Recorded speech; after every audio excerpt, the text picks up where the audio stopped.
পর বছর, যুগের পর যুগ, শতাব্দীর পর শতাব্দী জন্য আমাদেরকে তৈরি হতে হবে ইনশাআল্লাহ। স্বৈরাচারী আওয়ামী লীগ সরকারের পতনের পর প্রথমবারের মতো বাংলাদেশ জামাতে ইসলামীর আয়োজনে ৫৪তম মহান বিজয় দিবস উপলক্ষে বিজয় র্যালি অনুষ্ঠিত হয়। বিজয় র্যালির পূর্বে পল্টন মোড়ে সংক্ষিপ্ত পরিসরে সমাবেশ অনুষ্ঠিত হয়। এ সময় বাংলাদেশ জামাতে ইসলামীর কেন্দ্রীয় আমির ডক্টর শফিকুল ইসলাম বলেন, ষড়যন্ত্রের বিরুদ্ধে মোকাবেলা করতে আমরা সবসময় প্রস্তুত।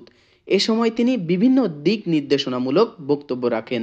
এই রক্ত দেওয়া শুরু করেছিল এই জাতি ৪৭ সালে, তখন থেকে রক্ত দিয়ে ২৪-এর ৫ আগস্ট পর্যন্ত এই রক্ত দেওয়া অব্যাহত রয়েছিল। দুঃখের বিষয়, ৪৭-এর পরেও জাতির স্বাধীনতার সুফল ভোগ করতে পারেনি।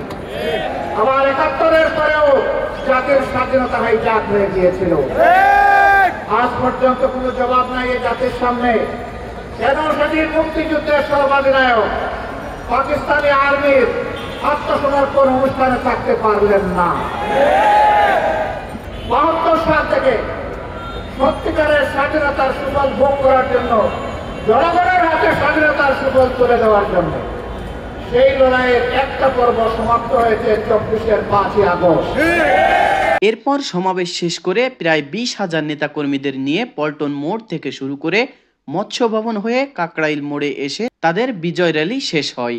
বাংলাদেশ জামায়াতে ইসলামী ঢাকা মহানগর দক্ষিণের আমির ও কেন্দ্রীয় নির্বাহী পরিষদের সদস্য নুরুল ইসলাম বুলবুলের সমাপনী বক্তব্যের মধ্য দিয়ে এই বিজয় র্যালি ও সমাবেশ শেষ করা হয়। আমরা স্পষ্ট করে বলতে চাই, বাংলাদেশের 18 কোটি মানুষের স্লোগান হচ্ছে নারায়ে তাকবীর।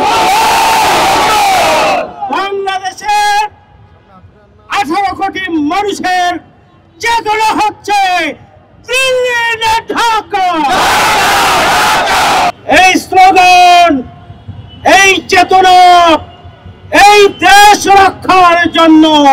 দীর্ঘ 15 বছর পর বাধাহীনভাবে বিজয় র্যালি করতে পেরে উচ্ছ্বাস প্রকাশ করেন বাংলাদেশ জামায়াতে ইসলামীর নেতাকর্মীরা। সব খবর, সব দিকের খবর দেখতে নিউজ ইনসাইডের সাথেই থাকুন, সাবস্ক্রাইব করুন।